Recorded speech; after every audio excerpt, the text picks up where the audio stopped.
Vous êtes nombreux à suivre Wangu Radio Télévision. Mesdames, Messieurs, bienvenue à ce magazine hebdomadaire diffusé chaque dimanche à partir de 19h juste à la télé et à 20h juste à la radio et en rediffusion le lundi à partir de 11h30. Mesdames, Messieurs, grand angle aujourd'hui, nous avons un sujet qui concerne le président de la République. Nous allons parler de sa récente sortie médiatique, mais aussi de ses ambitions à pouvoir briguer un second mandat. Nous allons parler de ce sujet avec trois invités qui vont nous rejoindre sur ce plateau. Et à part ces invités, il y aura également Ben Mouland qui va aussi nous rejoindre sur ce plateau avec la revue de presse. Après la revue de presse, ce sera le tour de la rétrospective de la semaine.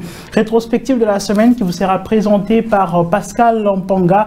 Et après la rétrospective de la semaine, ce sera le tour du décryptage. Décryptage ou rubrique au cours de laquelle nous allons recevoir trois invités. Avec ces trois invités, nous allons essayer de débattre sur la récente sortie médiatique du chef de l'État. Première sortie d'abord, c'était sur le média panafricain Jeune Afrique. Après cette sortie, il a eu à faire un point de presse, à tenir un point de presse avec Top Congo FM et la radio-télévision nationale congolaise. Nous allons échanger autour de ce sujet, ces sujets qui concernent bien sûr son second mandat et l'ambition bien sûr de briguer un second quinquennat. Mesdames, Messieurs, sans perdre du temps, nous allons directement passer à la première rubrique qui est Info Express qui intervient juste après cette courte transition.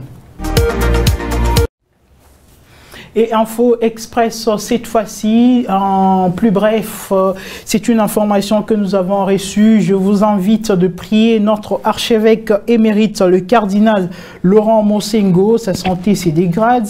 Il est dans un état préoccupant, accompagnons-le par nos prières, a lancé le cardinal Fridolin Ambongo sur son compte Twitter. C'est dimanche 4 juillet 2021, archevêque de Kinshasa jusqu'au 25 novembre 2018, date à laquelle le cardinal Fridolin, son successeur, a inauguré son ministère à Kinshasa. Le cardinal Laurent Mosengo est l'une des personnalités les plus respectées en République démocratique du Congo. Et revenons ici dans la province du Lualaba. La grève des pétroliers n'est pas sans conséquence. Dans la province du Lualaba, déjà il s'observe dans la ville de Kolwezi une hausse du prix de transport. C'est un constat qui a été fait par Elisha Kaonde. Suivez. Ici, au rond-point Mwangeji par exemple, d'autres chauffeurs exigent à leurs clients de payer 500 francs congolais alors que d'autres s'imposent en demandant 1000 francs congolais. Une situation qui met en difficulté les passagers qui, pour trouver un taxi, devient difficile. Pour trouver les transports, ça fait, en tout cas, c'est très difficile parce que moi j'ai fait sur place ici, j'attends les transports de la ville. J'ai fait à peu près 30 minutes ici. C'est difficile pour avoir le transport. Nous l'avions constaté depuis hier, normalement, depuis hier. Les revendeurs des carburants appelés autrement Kadhafi sont accusés d'être à la base de la hausse du prix des transports qui s'investissent dans la spéculation des prix des produits pétroliers. Nous avons constaté qu'il y avait déjà pénurie du carburant au niveau de certaines stations qui ont fermé leurs portes. Aujourd'hui, au moins, il y a déjà quelques stations qui ont ouvert. Mais il est très important que nos autorités, ici au niveau de la province, qu'ils suivent nos Kadhafi, les gens qui vendent aux secondes mains le carburant. Ce sont eux qui ont augmenté le prix du carburant. Mais imaginez un transporteur qui achetait d'abord le 1 litre à 2000 francs. Il achète aujourd'hui à 3500 francs. Vous voudrez qu'il puisse faire payer aux clients combien? Mais nous, les transporteurs consciencieux, nous avons décidé de rester toujours avec 500 francs pour aider notre population. Les pétroliers sollicitent toujours la révision de la structure des prix des produits pétroliers qui doit, selon la FEC, correspondre aux exigences du marché. Mesdames, Messieurs, sur ce plateau, Ben Mouland va nous rejoindre juste après cette courte transition. Vous l'avez compris, c'est la rubrique revue de presse qui vous sera présentée par Ben Mouland, à qui nous disons la bienvenue. Merci Raphaël Blondy et j'ai dit bonsoir ou bonjour, ça dépend de l'heure à laquelle vous captez les signaux de Wangu Télévision. Nous sommes là pour faire un tour de la presse écrite. Faire un tour de la presse écrite, commençons directement par Wango Radio Télévision qui publie le là-bas et tout réussi pour l'honorable Patrick Kakwata à l'hémicycle. Voilà Raphaël Blondy, nous sommes dans les colonnes de Wango.info. Vous avez déjà élucidé les titres qui est en manchette, démarche rassurée, de retrouvailles mouvementées, tentées, des salutations chaudes, précises. Wango.info, l'honorable Patrick Thierry André Kakwata a regagné les chemins de l'hémicycle le lundi 28 janvier 2021 après son indisponibilité d'environ une année et demie. Un retour très réussi pour l'élu du peuple qui a mis son savoir-faire pour l'aboutissement heureux de l'édit et portant sécurisation des terres agricoles du Lualaba. Renchéri, ces médias en ligne fini la mise en place. La plénière commence à l'annonce de son comeback. L'élu du peuple sera accueilli officiellement avec manière par ses collègues sous une pluie d'acclamations. Note Wango.info qui poursuit en disant que l'ordre du jour ainsi adopté, l'élu de la circonscription électorale des Kolwezi Chevronnet-Kilé n'a pas eu beaucoup de temps d'observation. Habitué déjà à cet exercice parlementaire sur des questions qui divisent la plénière avec modestie, l'honorable Patrick Thierry André Kakwata a pris la parole afin d'éclairer la lanterne de ses collègues en se référant toujours au texte. Ainsi, la province peut compter sur son serviteur de tous les temps, conclut Wango.info. Restons toujours dans la province du Lualaba. Cette fois-ci, c'est Lualaba, ma province, qui publie Covid-19. Les députés provinciaux prêchent par un exemple en se faisant vacciner. Voilà, Lualaba, ma province s'intéresse cette fois-là sur la pandémie à coronavirus au niveau local. C'est en présence du ministre provincial en charge de la santé, Jules Kabouit, que les élus du Lualaba ont reçu leur dose de vaccin contre la Covid-19 le jeudi 1er juillet 2021 dans la salle VIP de cette institution précise. Lualaba, ma province. Les élus ont prêché par l'exemple en se faisant vacciner et c'est là pour montrer à la population que les vaccins ne présentent aucun problème de santé mais plutôt contribuent à se faire protéger. Note ces médias en ligne avant cet exercice précis. Rappelle la Lualaba, ma province, les représentants du peuple ont posé des questions de fond autour du vaccin afin de relayer les messages dans leurs bases respectives. Renchéri cette fois-là à Lualaba, ma province, le docteur Patrick Chinawes, directeur provincial du programme élargi des vaccinations, a rassuré les honorables députés de l'efficacité du vaccin. Outre la vaccination, les protocoles BELA avec ces 3 molécules préventives et curatifs ont été présentés aux honorables députés. Ces molécules permettent à l'organisme de vivre aisément contre la pandémie à coronavirus, conclut ces médias en ligne. Et cette fois-ci, c'est sur cette CD qui publie Kolwezi, plus de 140 sacs de chanvre saisis et incinérés par les services de sécurité. Voilà, Raphaël Blondy, là-bas, plutôt c'est sur cet point CD, nous parler cette fois-là de ces sujets que venait d'élucider. Au moins 142 sacs de chanvre et des produits et des boissons alcooliques prohibés ont été incinérés par la commission urbaine de destruction de la mairie de Kolwezi. C'était le samedi 3 juillet 2021 à l'initiative du maire de la ville, Véronique Oupité Kamina. Note sur cet point CD qui poursuit en disant que cette opération d'incinération a été effectuée au dépotoir public situé à Anzilo, village se trouvant à 30 km de Kolwezi, en présence de l'auditeur du tribunal militaire de garnison de Kolwezi, Joseph Nganama, qui ces propos sont mis en exergue.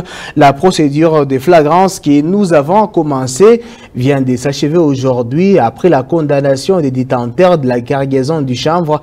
La condamnation a été suivie de la confiscation du chanvre en question et aujourd'hui, c'est le tour de l'exécution du jugement dans sa partie civile et il s'agissait de l'incinération.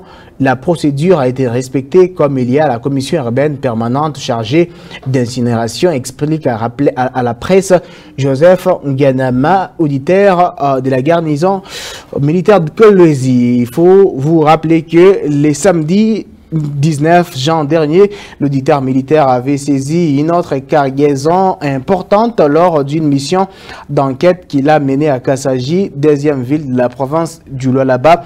Note 7 sur 7.cd. Et enfin, actualité.cd qui titre RDC, 5 morts dans le naufrage d'une embarcation à 100 km d'Inongo.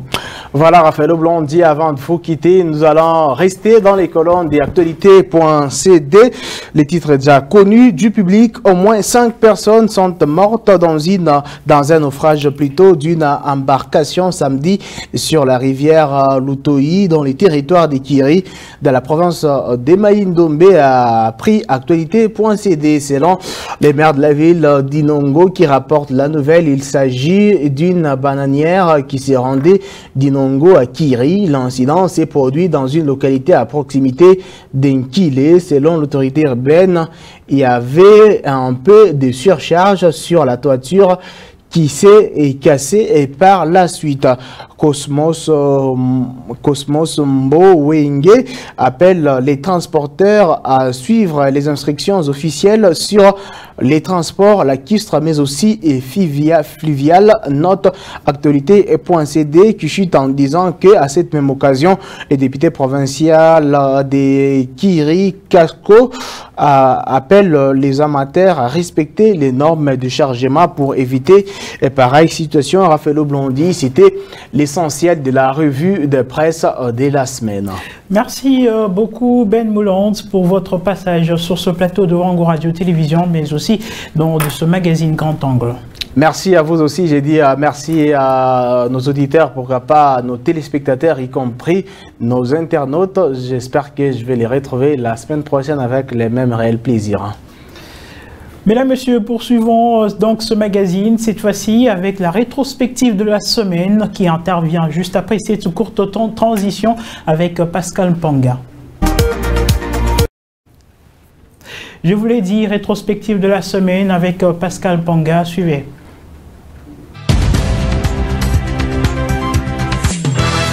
Mesdames, Messieurs, bienvenue à la rétrospective de la semaine allant du lundi 28 juin au vendredi 2 juillet 2021. Lundi 28 juin 2021, les agriculteurs de villages Kamalengue, 48 heures et Mongaluboza se disent être victimes de l'ouverture de vannes du barrage hydroélectrique de Boussanga pour faire entendre leur voix. Ces Lualabé ont saisi certaines structures des droits de l'homme pour plaider leur cause. De l'autre côté, les ex-habitants du quartier Kasulo délocalisés par l'entreprise SEDEM ont saisi la justice depuis quelques jours. Selon ces délocalisés, l'opération n'a pas respecté les normes. Le même lundi en politique, l'honorable Patrick Thierry André Kakwata a regagné le chemin de l'hémicycle provincial du Lualaba après son indisponibilité. Un retour très réussi pour l'élu du peuple. Il a mis son savoir-faire pour l'aboutissement heureux de l'édit portant sécurisation des terres agricoles de la province du Lualaba. Mardi 29 juin 2021. Ouverte le 30 mars dernier, la session de mars essentiellement liée au contrôle parlementaire s'est clôturée à l'Assemblée provinciale du Lualaba en présence du vice-gouverneur et 3 sénateurs lualabais venus de la capitale Kinshasa. Le même jour, en ce jour dans la province, le secrétaire général ad intérim de l'EPST, Christine Nepa, accompagné du ministre provincial de l'éducation Jules Kabouitz, a tenu une rencontre avec le comité provincial de l'EPST. Objectif, présenter de nouvelles dispositions prises au niveau national. Le même jour, l'on commémorait le 52e anniversaire de mort de Moïse Kapenda Tchombe, ancien président du Katanga, une figure emblématique de la politique congolaise qui a marqué son histoire juste après l'indépendance de la République démocratique du Congo. Mercredi 30 juin 2021, la République démocratique du Congo commémorait son 61e anniversaire de son accession à la souveraineté tant nationale qu'internationale. Une journée passée sous méditation, plusieurs cultes ont été organisés dans différentes paroisses. Dans la ville de Kolwezi, sur la cathédrale Sainte-Barbe et Saint-Éloi, où plusieurs personnalités de la province se sont retrouvées pour ce rendez-vous d'action des grâces. En marge toujours de cette célébration du 61e anniversaire de l'indépendance de la RDC, les hommes en uniforme ont célébré cette fête d'une manière un peu différente. Cela par une démonstration des forces en sillonnant plusieurs artères de la ville de Kolwezi. À marge toujours de cette célébration, pour plusieurs Lualabais, la RDC totalise 61 ans d'indépendance, mais sur le plan politique, social comme économique, aucune avancée significative ne peut être notée. Jeudi 1er juillet 2021, la province du Lualaba a connu une forte perturbation dans le secteur des transports. Pour cause, les produits pétroliers se sont raréfiés. Plusieurs stations-service ont décidé carrément de fermer leurs portes aux clients avec comme conséquence la hausse du prix des transports en commun dans la ville de Kolwezi. Le même jour en santé, pour prêcher par l'exemple, les élus provinciaux du Lualaba se sont fait vacciner ce même jour pour lutter contre la troisième vague de la propagation des coronavirus. Le même jour, la police nationale congolaise du Lualaba a exprimé son soutien indéfectible aux forces armées de la République démocratique du Congo qui sont en mission sur les champs de bataille afin de pacifier la partie est de la République démocratique du Congo. C'était au cours d'une communication tenue par le colonel Kitenge. Le même jour, dans la province du Lualaba, le vice-gouverneur du Lualaba, Fifi Masuka Saini, a accordé 2 audiences. La première, celle au secrétaire général alt intérim de l'EPST en mission en province. Le même jour, en célébration, le monde entier célébrait la journée mondiale du reggae, un rythme musical révolutionnaire. Pour les reggaeman de la ville de Kolwezi, cette musique permet à conscientiser tant les bas peuples que les gouvernants sur l'amélioration de leur gestion.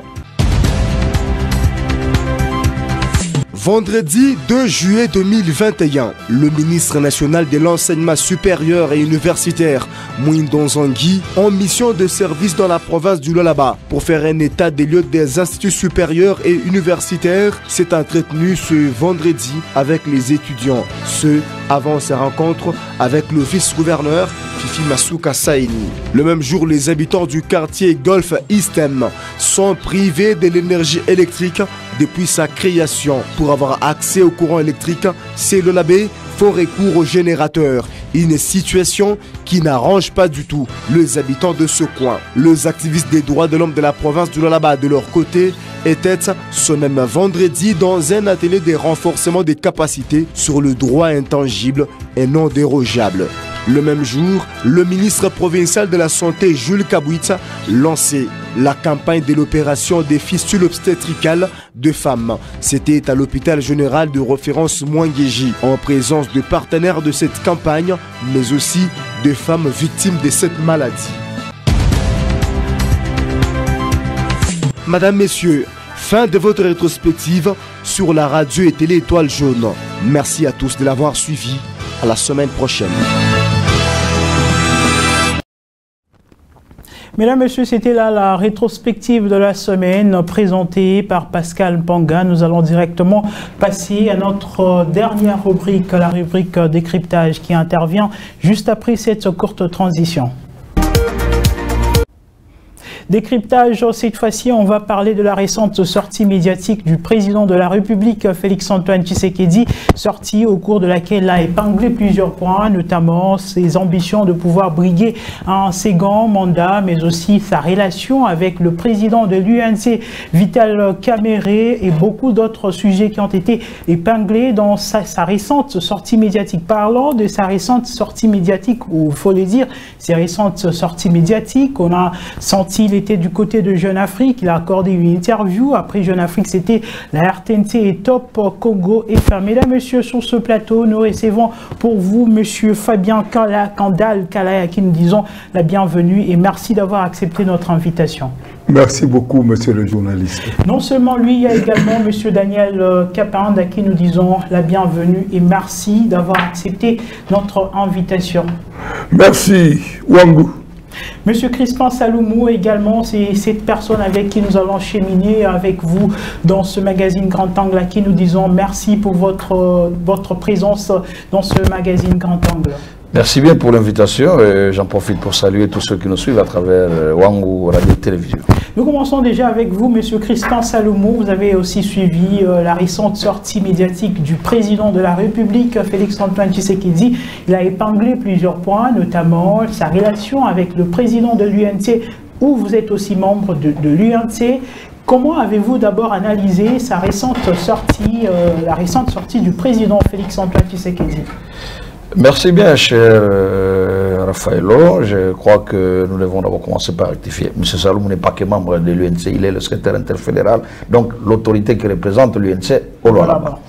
Le président de la République, c'est vrai que de temps à autre, il essaie d'échanger avec le peuple à travers certaines chaînes étrangères,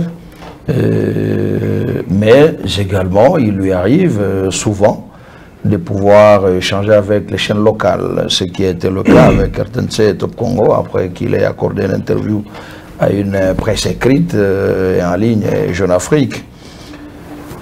Qu'est-ce qui a attiré l'attention des Congolais, s'il faudra peut-être faire le condensé, c'est que le chef de l'État s'est étalé sur toutes les questions qui frisaient depuis un bon moment à travers la vie sociopolitique de la République. Il a abordé les questions liées à la gestion de la pandémie à Covid-19. Il a parlé de la situation sécuritaire de la République. Il a parlé de la situation politique, de sa situation personnelle, vous l'avez dit vous-même ici, en parlant de ses ambitions pour les prochaines échéances à venir, mais également de ses relations avec les alliés, particulièrement ici les cas du premier allié qui est l'UNC dans le cadre de l'accord de Nairobi. Comme la question traitée sur cette problématique, je crois que la personne qui pouvait mieux parler du président de l'UNC, l'honorable Vital Kamerhe, c'était le président de la République. D'autant plus qu'il rêvait deux casquettes. Non seulement qu'il est allié au président Kamerhe en tant que signataire de l'accord de Nairobi engageant l'UDPS, mais aussi il était son chef direct, président de la République, alors que Vital Kamerhe était son directeur de cabinet. Et je crois que la situation qui a abouti au procès dit de 100 jours, le chef de l'État était le mieux placé pour se prononcer sur cette question. Je crois que après sa sortie médiatique, il y a eu tout un débat de tous ceux-là qui avaient suivi cette question. Et pourquoi? Puisqu'il a évoqué deux attributs à l'endroit du président Kamerhe. Le chef de l'État, je le reprends au mot, il a dit « Monsieur Vital Kamerhe, c'est un homme sérieux et correct. Et je sais que même dans l'avenir, il a un rôle à jouer dans ce pays. » Bon, je ne vois pas pourquoi on peut polémiquer sur cette question. Je l'ai dit au départ. Le chef de l'État était le mieux placé pour parler de lui, d'autant plus qu'il revêtait ses deux casquettes. Et que ce n'est pas à un monsieur comme Félix Tshisekedi qu'on apprendrait à utiliser des attributs ou à utiliser des mots français. Non, et donc, lorsqu'il a choisi ces mots, ce sont des mots qui sont venus du fond de lui. Comme d'ailleurs, il répondait à une question du journaliste, il lui dit, en parlant de ça, il dit, mais chers amis, je vous parle de tout mon cœur. Et donc, il était à l'aise. Lorsqu'il parlait, il sortait des mots qu'il connaissait, qu'il maîtrisait et qu'il mettait à sa place. Bon, de toute façon, chez nous n'en faisons pas un débat. C'est vrai, nous le disions toujours, que le procès impliquant le président Vital Kamerhe était un montage politique qui n'avait que des visées politiques. Et pour nous, entendre de la bouche du président de la République faire ce genre d'éloge au président Kamere, qui, jusqu'à peu de contraire, était encore condamné au niveau de l'appel, nous réconforte et nous conforte dans la position que nous avions toujours évoquée, qu'il s'agissait d'un procès politique et que le président Kamere n'y était pour rien.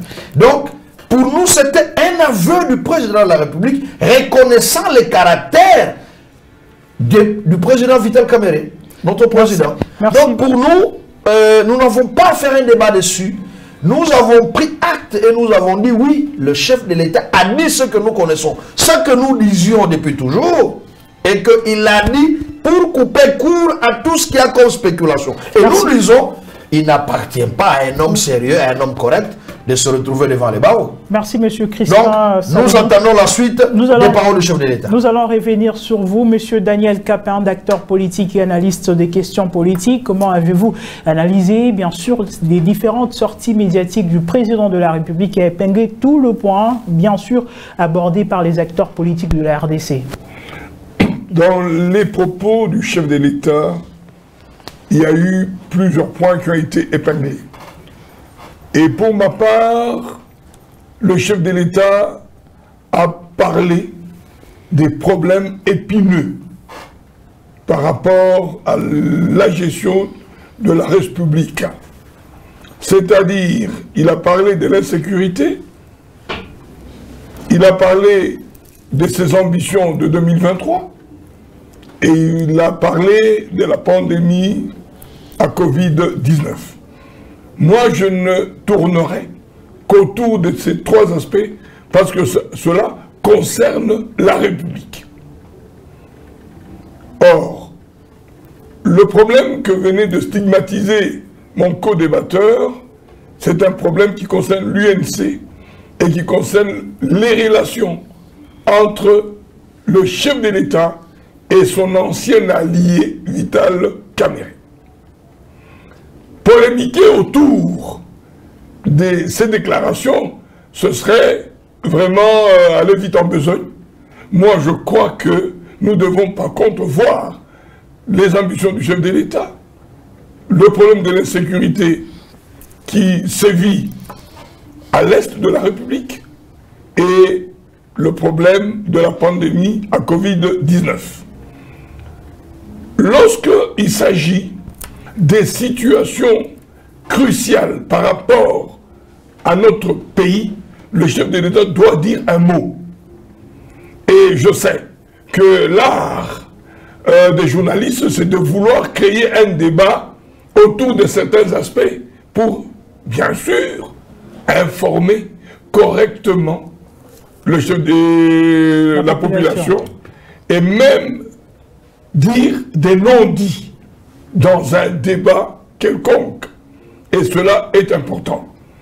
Moi, je crois que mon co-débatteur a parlé des propos du chef de l'État, les derniers, reconnaissant l'honnêteté du président de l'UNC, le caractère correct de ces messieurs. Bon, je suis très embarrassé de donner un point de vue parce que ça, c'est de la contradiction terrible. C'est une contradiction terrible parce que il n'y a pas plus tard qu'il y a une année maintenant où on a dit, bon, écoutez, il y a eu ce qu'il y a eu, il va répondre devant la justice. Il est allé en appel, c'était encore la chose. Mais les gens de l'UNC continuent à marteler haut et fort pour dire c'est un procès politique. On voulait, comme d'aucuns est en train de le dire maintenant, on veut éliminer les meilleurs. C'est le jeu de l'élimination des meilleurs, c'est-à-dire des gens qui peuvent avoir des prétentions en 2023 pour briller. Or, cela ne peut pas fâcher quelqu'un. Ça ne peut pas parce que c'est une ambition légitime de chacun de vouloir aller aux élections. Mais le mandat, il est connu, il va prendre fin en 2023 et il y aura encore des élections qui vont encore donner au chef de l'État 5 autres années pour gérer la nation. Et je crois que les actes, le bilan va parler. C'est-à-dire son bilan, quelles que soient les ambitions des uns et des autres, mais si son bilan est positif, eh bien le peuple congolais a quand même atteint un bras de maturité qui fait que le peuple peut dire, à juste titre, voilà celui qu'il nous faut pour notre bonheur. Et vous savez très bien que le leitmotiv du chef de l'État, c'est le peuple d'abord. Le peuple d'abord, c'est-à-dire le bonheur du peuple et le devenir du peuple et la reconstruction de la nation. Et ça, c'est ce que le peuple attend. Si son bilan après 2023 est celui-là, mais ça sera une porte ouverte, il n'y aura pas de concurrent, il va tous le bouffer en une bouchée, et ça n'aura pas, il n'aura pas beaucoup d'efforts à fournir. Merci. Donc je suis convaincu que nous pouvons parler de ces contours-là, au lieu que nous puissions parler des aspects qui concernent deux Congolais. Merci beaucoup, Monsieur Daniel Capin. Monsieur Fabien Kandal, vous avez aussi suivi sans doute la récente sortie, soit de la sortie médiatique du président de la République. Il a épinglé plusieurs points, comme je l'ai dit, nous rappelant que vous êtes membre du MCE, parti allié à l'UDPS. Comment vous avez jugé le président interfédéral du MCE au niveau provincial? Comment est-ce que vous avez jugé ou soit analysé les propos du chef de l'État, Félix-Antoine Tshisekedi? Merci beaucoup, monsieur le journaliste. Je crois nous tous avions suivi le président de la République devant la presse. Pour moi, je viens d'entendre une chose pour dire le président a blanchi Vital Kamerhe pour dire non, c'est un homme sérieux, c'est un homme et tout ça. Mais hélas, vous savez, le président a dit tout simplement ce qu'il sait de Vital Kamerhe. Mais devant la justice, en est autre chose. Le président de la République a dit quoi? Il a dit, dans cette histoire de Vital Kamerhe, peut-être j'ai péché pour ne pas interférer à la justice. Vous comprenez? C'est-à-dire, à ce stade-là, à ce niveau-là, le président connaît son frère. Il connaît Vital Kamerhe. C'est parce que c'est son allié. Ils ont battu campagne ensemble.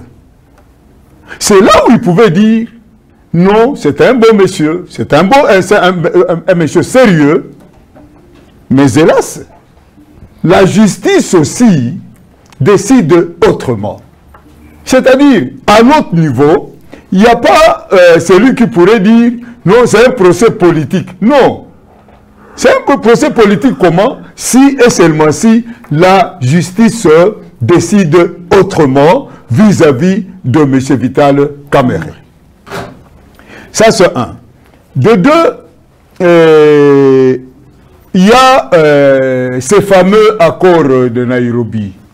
Oui, vous savez, monsieur le journaliste, il faudrait que nous puissions dire la vérité, parler à la population de tout et de rien conformément à ce qui s'était passé à Nairobi et ce qui se passe aujourd'hui.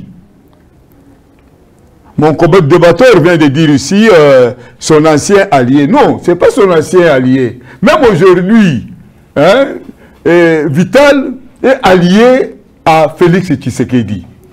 Est-ce que vous comprenez? Ils sont ensemble parce que même dans l'union sacrée, nous sommes ensemble. Vous comprenez? Le problème, l'accord de Nairobi était clair et net. L'UDPS et l'UNC se sont convenus pour dire si et seulement si Tshisekedi pouvait passer président de la République, c'est lui qui sera le Premier ministre, c'est M. Vital Kamerhe. Est-ce que vous me saisissez? Maintenant, les élections ont fait à ce que nous ne pouvions avoir la majorité. Est-ce que vous comprenez? Effectivement. Kabila a raflé le Parlement, il a raflé le Sénat, il a raflé. Voilà maintenant, le schéma était tombé. Ce schéma-là ne devait pas tomber, ne pouvait pas tomber comment? Si et seulement si Vital Kamerhe devait attendre 2023, comme c'était convenu, 2023 c'était Kamerhe qui devait être candidat. Maintenant, lui-même a jugé bon d'être DIRCAB. Est-ce que vous comprenez? C'est lui qu'on avait proposé qu'il puisse être Premier ministre. Il se verra maintenant de lui-même être directeur de cabinet. Là, il n'y a pas de convention, monsieur le journaliste. Donc, Nairobi tombe. Nairobi tombe. Nairobi devait exister si et seulement si nous avions la majorité et que Vital Kamerhe devait être Premier ministre. Est-ce que vous comprenez? Là, Nairobi devait se tenir debout. Et lorsque les élections en ont décidé autrement, voilà maintenant, M. Vital Kamerhe proposera au président de la République pour qu'il puisse être directeur de cabinet. C'est-à-dire tout tombe. Merci, monsieur. Il faut dire à la population la vérité. Merci, monsieur Fabien Candal. Nous allons revenir sur vous, monsieur Crispin Salomon. Vous avez suivi monsieur Fabien Candal. Est-ce que Vital Kamerhe devenait un adversaire politique pour le chef de l'État au vu et su des accords de Nairobi? Merci bien. Sûrement que ça me faisait rire lorsque j'entendais mon frère Fabien dire ce que le chef de l'État n'a pas dit, dire ce que l'accord de Nairobi n'a jamais dit. Et aussi que l'honorable Capen semblait un tout petit peu y aller dans ce sens. Je voudrais ici quand même que nous essayons un peu de recadrer les choses comme ce qu'a dit le chef de l'État et éviter de faire des spéculations inutiles ou de foi et d'aller au-delà de ce qu'il n'a pas dit. En commençant par l'accord de Nairobi, il n'était pas dit que cet accord ne pouvait tenir que si on pouvait avoir la majorité présidentielle. Non, je rapporte d'ailleurs à mon ami Fabien que la première disposition de l'accord limitait une gestion alternative des ambitions. Donc, aux premières élections, celles de 2018, l'UDPS devrait présenter le candidat président de la République. Et 5 ans après, ce serait l'UNC. Les autres 5 ans, ce serait l'UDPS. Les autres 5 ans, ce serait l'UNC. Donc, ce serait tous les 5 ans alternatifs. Ça, c'est la première disposition. Et pendant ce temps, la seconde disposition, c'est celle qui venait après. Lorsque vous, qui présentez le candidat président de la République, s'il arrive que nous ayons la majorité, c'est l'autre parti qui présenterait le Premier ministre. Donc, il n'est pas dit ici que non. Puisqu'on n'a pas eu de majorité, l'accord tomberait. Et par contre, d'ailleurs, je dois vous rappeler, peut-être que vous n'avez pas suivi le chef de l'État, avant qu'il arrive à donner tous ses attributs au président Kamerhe, il a parlé de l'accord.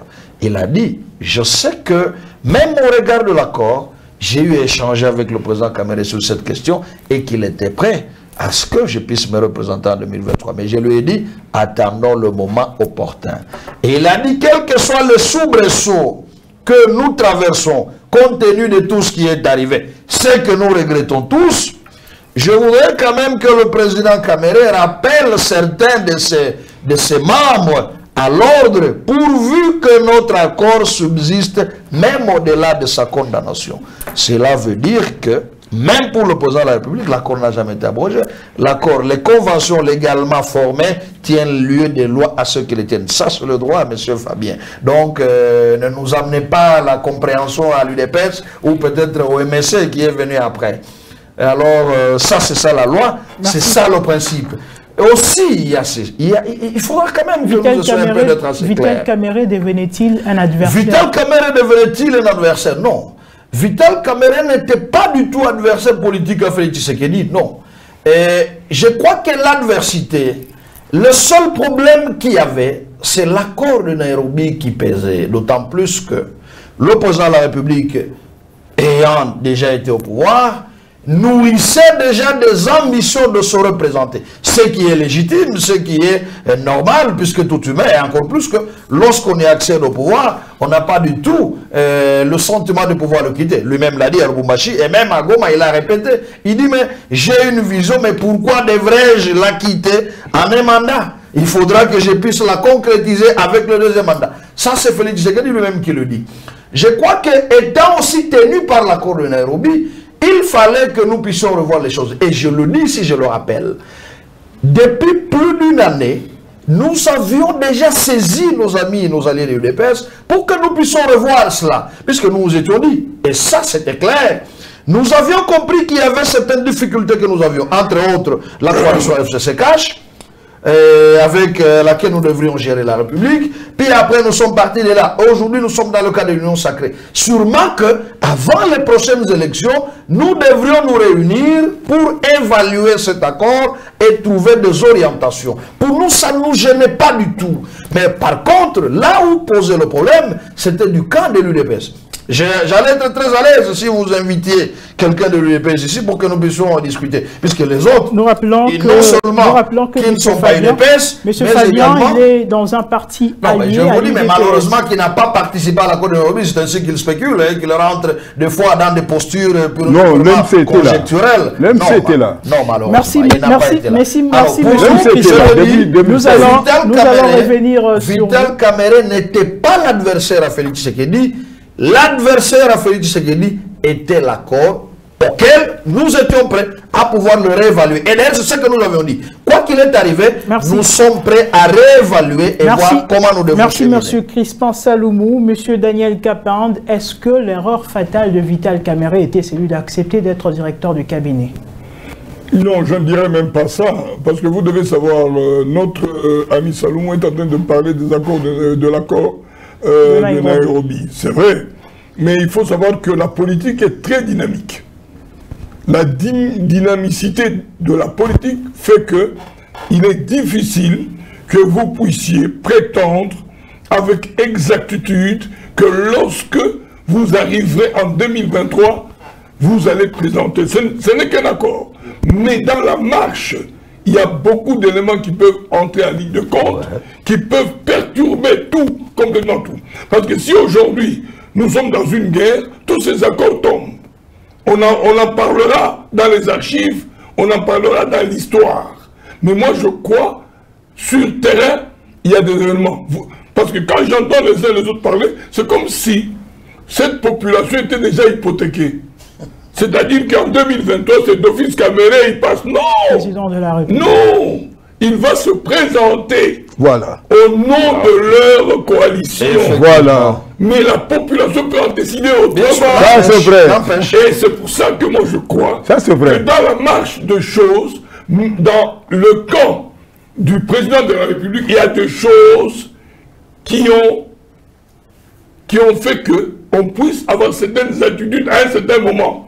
Parce qu'on a senti que ce qu'on attendait ou ce qu'on croyait n'est pas ce qui se faisait. Voilà. Il fallait aller à l'Assemblée nationale.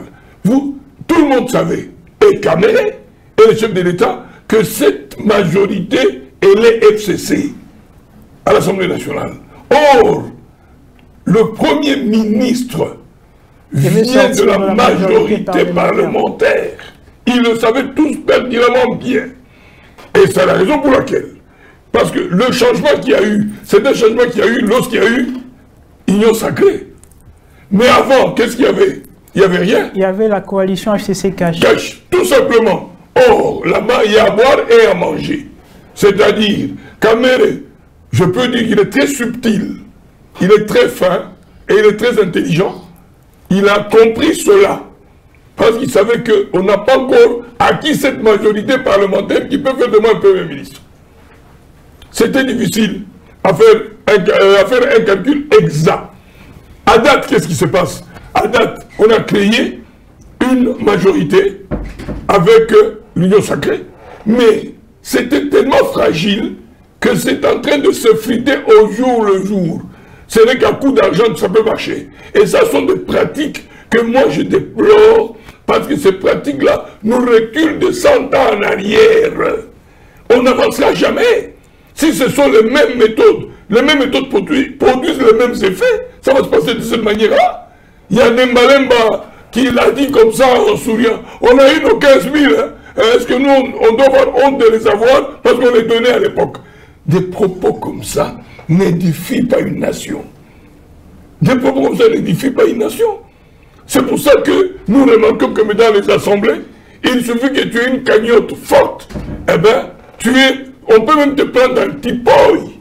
Si tu as une cagnotte qui s'impose, on peut même te prendre dans le tipoy et on te fait promener. Et ça, ce n'est pas ça la gestion d'un État. C'est pourquoi moi je dis, aujourd'hui, tout ça a déjà basculé. Maintenant, et dans le camp de l'UNC, ils doivent chercher autre chose que s'atteler sur les accords de Nairobi. Avec la réalité de terrain, c'est devenu caduque et obsolète. Moi, je crois qu'on doit réfléchir autrement et je crois que le chef de l'État a déjà pris de l'avance sur ça. Il voit les choses dans un autre angle. C'est pour ça qu'aujourd'hui, il dit tout de suite, je suis candidat en 2023, pourquoi est-ce que j'abdiquerais? Qu'est-ce qui m'y obligerait? Bon, il a une bonne ambition, c'est vrai. C'est pourquoi je reviens en arrière, je dis, c'est d'abord le bilan. Le bilan de ces quelques années de gestion qui vont faire de lui ce qu'il veut devenir en 2020. Merci M. Daniel Kapand. M. Fabien Calaï, le président de la République, a encore une vision pour la RDC. Faudrait-il lui accorder maintenant un second quinquennat? Aujourd'hui, on voit le président de la République. L'accord de Nairobi, comme vous l'aviez dit, c'est un accord qui consistait à mettre Vital Kamerhe. Ça, c'est tombé. C'est déjà tombé, comme vous venez de le dire. N'en parlons même pas. C'est déjà tombé. Et aujourd'hui, le président de la République qui ambitionne un second mandat, un second quinquennat. Comment, vous, à votre niveau, vous le voyez? Est-ce qu'il a péché, monsieur le journaliste? Je crois que non. Vital Kamerhe n'est plus, il n'est plus là. Bon, non, faites attention. Avec lui. Vital Kamerhe n'est plus, mais le parti fonctionne. C'est ça le mal des Congolais. C'est ça le mal des Congolais, parce que nous nous focalisons que derrière les gens. Non. Aujourd'hui, l'UNC peut brandir une autre personne. On peut prendre même M. Saloum ici à Kolwezi, il est compétent. Hein? Brandir M. Saloum comme candidat aux élections. Ça peut passer, mon ami.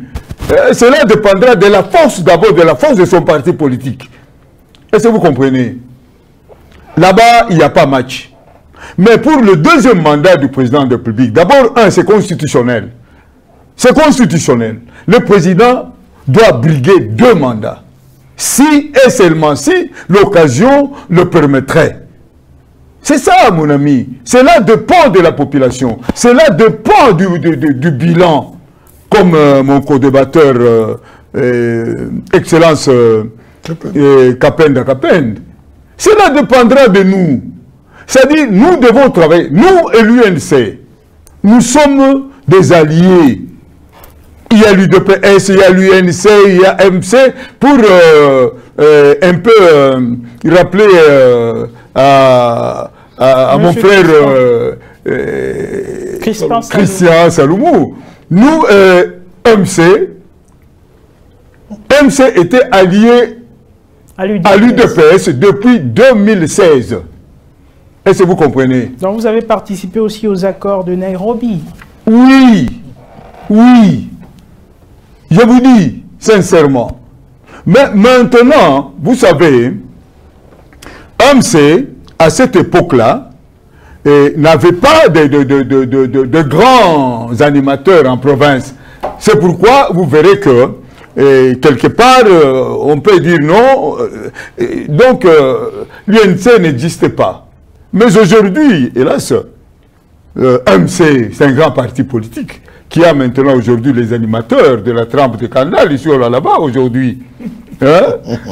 Nous allons faire tout pour que le parti puisse rayonner. Parlons de... N'est-ce pas, Son Excellence? De la présidentielle de 2023, le oui, président de la République. Donc, en 2023, hein, il y a quoi? D'abord, c'est constitutionnel. Et puis, c'est les ambitions du président de la République. C'est ses ambitions à lui. Est-ce que vous comprenez? L'accord de Nairobi tombe. Non, Kadik. C'est vraiment parler de l'accord de Nairobi, c'est perdre son temps pour rien.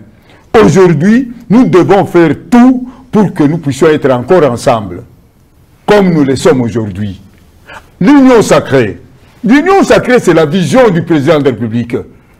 Et ici, l'excellence Kapenda vient de dire quoi? Il y avait eu corruption. Moi, je vous dis, il n'y avait pas eu corruption, mon ami. Il y a beaucoup de gens qui ont déjà été corrompus, mais ils font autre chose. Ils vous bouffent l'argent, mais ils font autre chose. Ici, l'union sacrée, c'est une vision du peuple d'abord. C'est le président qui a appelé tout le monde, parler avec eux. Nous devons changer la donne. Nous pouvons maintenant, aujourd'hui, travailler pour ce peuple. Ce peuple croupisse dans une misère incommensurable. Incommensurable. Est-ce que vous comprenez? Faisons à ce que nous puissions travailler ensemble. C'est ça l'union sacrée. C'est ça la vision du chef de l'État. Vous comprenez? Tout celui qui a accepté de travailler pour le peuple, rien que pour le peuple, c'est celui-là qui se retrouve dans l'union sacrée. Dire que c'est la corruption, c'est le mode. C'est le mode de Congolais. Merci. C'est le mode de Congolais. Merci, monsieur Parce Fabien. que quelqu'un qui fait son boulot, merci, monsieur Fabien. on dit souvent, oh, Banamukata Milom. Merci, non, c'est Kata Milom là. Monsieur Crispin, vous venez de suivre là, monsieur Fabien Candal, qui dit le président, c'est d'ailleurs constitutionnel, hein, on les reconnaît, pour le président pour un deuxième mandat, de se briguer un second mandat, mais l'accord de Nairobi, là, il va complètement tombé au vu de ce qui a été dit. C'est le président de l'UNC, Vital Kamerhe, qui devait se présenter. Comment vous avez entendu et analysé bien sûr ces ambitions du président Félix Tshisekedi, qui compte bien sûr continuer avec sa vision? Nous allons revenir. Cher Raphaëlo, je crois que je l'ai dit ici dans l'une de mes interventions. Et les ambitions pour tout humain, pour tout politique sont légitimes. Donc je n'ai pas dit le contraire. Mais je voudrais quand même essayer un peu d'apaiser mon ami Fabien, puisqu'il a essayé un tout petit peu de se donner un peu trop de poids qu'il n'en a pas. Il peut nous dire quel a été le mandataire du MSC à Nairobi, au Kenya, quand il s'agissait de l'accord, qui était là de son parti, même pas son président. Laurent était là. Monsieur Crispin, Laurent Batumon a été là. On peut mettre des photos là-bas. Il était là. On revient sur l'accord. On revient sur le présidentiel de 2023. Bien sûr, je suis là. Je voudrais juste quand même apaiser mon ami. Batumon n'avait jamais été. La photo là-bas, vous ne verrez pas sa figure. Est-ce que 2023, on peut en faire un problème? Mais oui et non. Je commence d'abord à dire à mon ami Fabien, mais on ne va pas aller aux élections avec une vision, non. On va aux élections avec des coalitions ou avec une alliance. Ce n'est pas avec une vision. Arrêtons de tromper l'opinion. Ou peut-être c'est ça ce que vous avez, vous, MC, vous pensez que vous irez aux élections avec une vision. Non. On va avec des alliances ou des coalitions. Puisque tout le monde le sait, personne ne peut gagner seul. Non. Et si ce serait en solitaire, le président de la République ne pourrait pas demander la main de qui que ce soit. Même au sein de l'Union sacrée, l'honorable Capen l'avait dit ici, lorsqu'on a quitté la coalition FCC-CACH, il fallait trouver une majorité. Le président de la République a tendu la main à tout le monde. Tout ça pourquoi? Puisqu'il avait besoin de soutien de tout le monde. Et c'est également aux élections. On y va aux élections avec l'appui et le soutien des autres. Oui. Et aujourd'hui, je dois le dire, et Tshisekedi l'a dit indirectement, lorsqu'il parle de Vital Kamerhe, qui aura un rôle à jouer dans ce pays prochainement, mais il voulait parler de quoi? Des élections 2023. Bien sûr, il parle des échéances futures. Il parle des échéances futures. Et aujourd'hui, nous, chez nous, ça ne nous gêne pas du tout de pouvoir revoir cet accord. Nous n'en faisons même pas un débat dessus. Le problème, c'est que pour nous, nous devons, et aussi, non, s'il vous plaît, cher Raphaël, je voudrais également vous dire ici, dans l'accord de Nairobi, il n'était pas dit que non, c'est Vital Kamerhe qui serait le prochain candidat. Non, c'est l'UNC qui présenterait un candidat. Donc qu'on évite un tout petit peu de voir quand on parle de l'UNC, on voit Vital Kamerhe. Mais non, Vital Kamerhe c'est un humain, il peut mourir demain. mais c'est l'UNC qui présenterait. Et je le dis ici, en parlant même de cet accord, le président de la République a fait allusion au parti UNC. Mais il a dit, Monsieur Crispin, c'est un peu plus rapide, bien sûr, je suis rapide. Faute de temps. Il a dit, pourvu que nous puissions continuer avec cette alliance, chacun doit mettre un peu d'eau dans son vin. Nous devons gérer cette situation malheureuse en grand pourvu que la coalition subsiste. Et donc, le chef de l'État reconnaît, il sait qu'il en a toujours besoin de cela. Vous pouvez déjà commencer à conclure. Aux élections, bien sûr, je conclue déjà puisque je savais que l'on est déjà vers la fin. Les échéances à venir, je sais qu'à la veille, toutes les cartes doivent être rabattues. Puisqu'aujourd'hui, nous sommes dans l'union sacrée avec le Katoumi, mais tout le monde sait que Katoumi sera candidat président de la République. Nous sommes avec Jean-Pierre Bemba. Personne ne douterait pas peut-être qu'il se représente. Donc, à la veille des élections, il y aura de nouvelles alliances. Voilà pourquoi ici, nous voudrions que tout ce qui pourrait être fait le soit en toute sincérité et que toutes les clauses soient discutées en amont. Voilà pourquoi dans nos décisions, nous comme UNC, nous avions dit, au regard de tout ce qui se passe, nous suspendons la participation à quoi que ce soit, pourvu que nous puissions nous mettre d'abord d'accord avec nos alliés UDPS. Nous puissions revoir l'accord de Nairobi, nous puissions voir comment nous devons évoluer au sein de l'Union sacrée.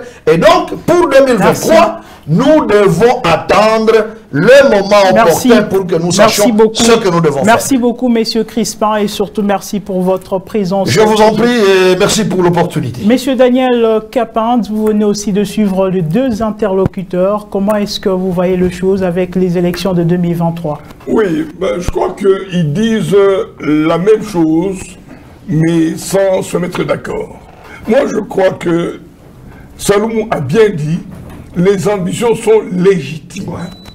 Et on ne peut pas empêcher à un chef de l'État, un exercice, de briller un second mandat, surtout que la Constitution le permet.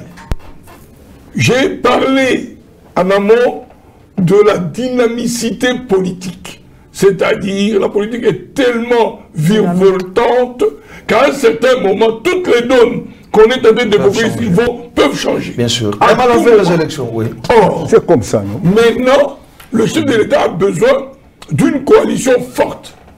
Pour 2023. Pour 2023. Parce que s'il n'y a pas cette coalition, il ne faut pas. Ce n'est pas une clé sur porte. Bien sûr. Tu dis, je suis candidat et puis je vais gagner. Non. Et surtout qu'il y a un discours qu'on commence à développer dans le jargon congolais. Celui qui organise les élections ne les perd pas. C'est-à-dire, celui qui organise les élections a droit de tricher. Mais Kabila a organisé les élections, il les a perdues. Mais c'est ça. Donc ce sont des donnes qui peuvent changer à tout moment. Et je crois que lui, je suis surpris d'entendre qu'il aura un rôle à jouer. Or, la loi, elle est claire. En cette matière-là, de travaux forcés. Donc une condamnation avant de déposer le dossier. Merci beaucoup, merci beaucoup, monsieur. Merci beaucoup, monsieur Daniel. Monsieur Crispin, merci beaucoup, monsieur Daniel Capinde. Monsieur Fabien Kalaï, pour terminer, vous n'avez qu'une minute, permettez. Merci beaucoup, monsieur le journaliste. Je crois, comme vient de le souligner l'excellence Kapenda, nous parlons le même langage, mais on ne s'entend pas. Je vous dis sincèrement que mon frère Salomon vient de dire ce que je n'ai pas dit. Merci. Je n'ai pas dit que les élections, c'est la vision du président de la République. Non. L'Union sacrée. Entendez-nous. C'est l'Union sacrée. L'Union sacrée, c'est la vision tout simplement du président de la République. Mais les élections. Mais aujourd'hui. C'est un peu plus rapide. Mais aujourd'hui, qu'est-ce que je n'ai pas dit? Aujourd'hui, je viens de vous dire que nous sommes en coalition avec UNC. N'est-ce pas, monsieur? On peut s'arrêter. Non, c'est là où le président a dit qu'il ne faut pas jouer avec le feu. Est-ce que vous comprenez? Non, laissez-moi tranquille, laissez-moi mon ami, ne croyez pas que demain c'est l'UNC qui fera ce que celui qui ne puisse passer président de l'Union. Merci beaucoup. Non, détrompez-vous. Pour votre présence. Détrompez-vous. Monsieur Fabien. Demain peut-être que tout lui sera lié, Félix. Même Mbemba. Mais ce n'est pas l'UNC. Vous voulez maintenant nous faire dire n'importe quoi. L'UNC, ce n'est pas Félix qui a déclassé l'UNC. C'est lui-même quand même qui a fait ce qu'il puisse être en prison. À vous de nous avoir suivis. C'est lui-même, non? Nous avons parlé de la récente sortie médiatique du président de la République, Félix-Antoine Tshisekedi. 3 invités étaient sur ce plateau. Il s'agit de M. Fabien Kandal. Nous vous disons merci d'avoir accepté notre invitation. Merci également à M. Daniel Kapans qui a aussi accepté notre invitation. Également à M. Crispin Salomou. C'était là le magazine Grand Angle avec comme sujet récente sortie médiatique du président de la République. C'est donc la fin. Merci à tous. À très bientôt.